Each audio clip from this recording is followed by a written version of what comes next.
पाकिस्तान मुस्लिम league नून greater London के सदर माजिद खान वर्दक भी ताज़ा चाय वाला के दीवाने निकले। दोस्तों के साथ खूब पाकिस्तानी मीठे आमों का लुत्फ उठाया।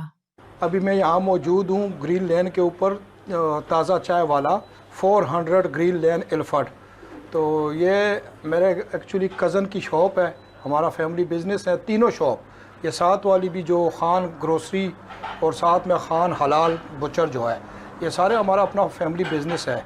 तो बहरहाल यहाँ पे ज़बरदस्त किस्म की जो है चाय और देसी चाय, दूध वाली, मिसालों वाली नहीं, स्पेशल दूध वाली देसी चाय आपको।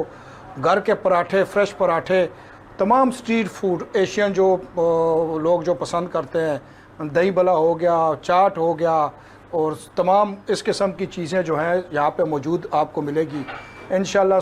सुबह 9 बजे से ले के रात को 11 बजे तक ये कैफ़े जो है ओपन होती है। तो जब भी आप आएँ ज़रूर आएँ और यहाँ पे आप चाय भी पिएँ और आप पे पराठे भी खाएं, और जो दिल करता है स्ट्रीट फूड आपको हर चीज़ मौजूद और फ्रेश मिलेगी इंशाल्लाह। मशरकी लंदन की ग्रीन लेन पर ताज़ा चाय वाला के चर्चे। पाकिस्तानी मीठे आम खाने हो या मलाई वाला फलूदा, चाय पीनी हो या गर्मा गर्म पराठे, सीधे ताज़ा चाय वाला पर चले आए।